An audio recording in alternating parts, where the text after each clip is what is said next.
Hi, everyone. Thanks again for joining us for another episode of the Daily BizLink. Stacie Mallen is joining us, and today we're talking about radical candor. Stacie, thanks for being here. Thanks. It's a good day for a good day, Lindsay. I think so too. And this topic I'm just super jazzed to hear a little bit more about because I am sensing that a lot of individuals, friends of mine, colleagues, everyone's kind of feeling a little bit more stressed out these days. So would love to pick your brain a little bit more about, what that kind of looks like for different people and some winning strategies. So I think when I started in as a leader, I was really young. But one thing that I learned pretty early on, and I think maybe this was starting my career in healthcare, you do have more, in my opinion, like people migrate into healthcare because they're very compassionate, typically. So this concept of really radical candor is caring deeply but challenging directly. And the reality is most people have a hard time doing both of those things at the same time, all of the time. So if you read the book by Kim Scott, it's a really interesting. She has a really interesting story about how she was led by Sheryl Sandberg and some other leaders inside of Google and some other major organizations that sort of helped her understand that this concept, this very simple concept of this quadrant, these two axes of caring deeply and challenging directly, if we can just strive to be in that upper right quadrant and hitting both of those things all the time, you're probably showing up as a better leader every single day. But that's challenging. And so I would encourage everybody she has a great YouTube video about, really diving deep into the concept. But one way that I've started using it, especially given, people stressed out about the election, COVID, you name it, there's a lot of stuff going on. And by the way, Thanksgiving is right around the corner. And I feel like this is true in your personal life, in your professional life, in whatever relationships you have.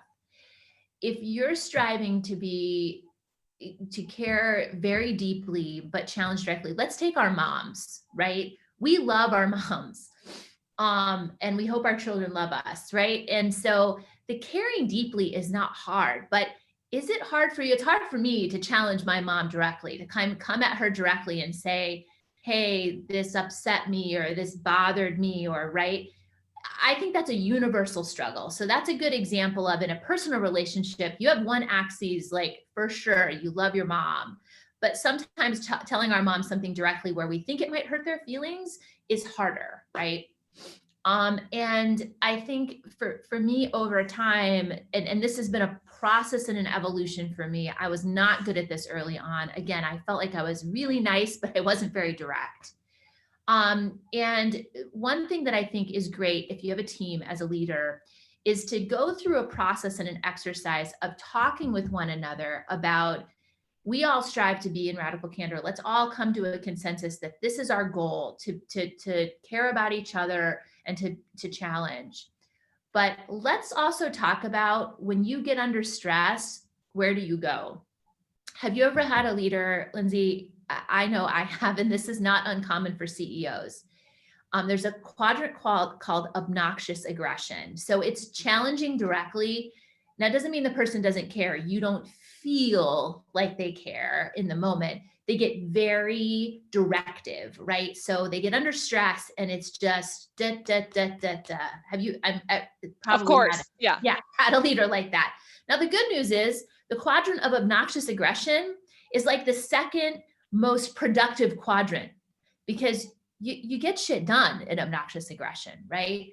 But it doesn't last because people don't feel like you're that concerned about who they are as a human being. So it's great, I think, to talk about as a leader, what quadrant do you fall into when you get under duress? And I'll be honest, you can fall into a couple.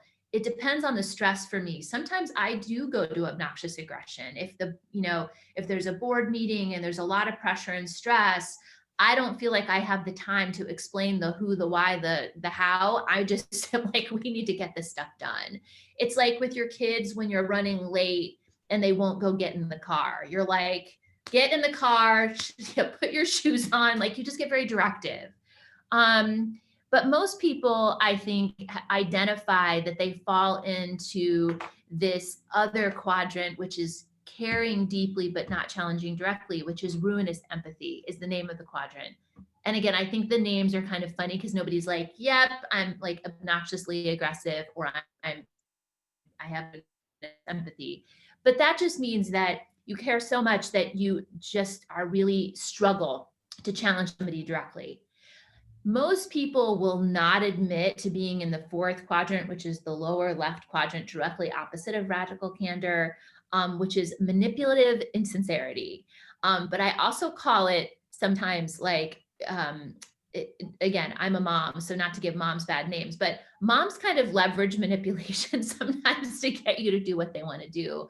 So it's sort of like the mom quadrant, where you know that they care about you, but in the moment, like they're just trying to get stuff across the line. So if you digest that information from Kim Scott, I would just recommend as a great leadership opportunity to jump in with your team and have that conversation. And I think, again, this is my favorite phrase, now more than ever, but I think that's going to be forever. I think it's a really great conversation to have. Yeah, and I think it will help with identifying when team members are under stress, and maybe it's just stress which is causing them to react the way that they are. So some great information here this week, Stacie. Is there anything else you'd like to share with our group before we log off for the day? Just embrace radical candor in life. I mean, go to Thanksgiving dinner, people start talking about politics. It's okay to be radically candid and say, hey, I feel like that's a really hot topic. This is something we brought up in the podcast as an option and an opportunity. I don't know if you've seen those conversation starter decks by like Real Self or Best Self, whatever. Have those at the table and talk about getting to know each other on a deeper level, and not some of the, I'm not saying don't talk about politics. Maybe you love to talk about politics and debate them.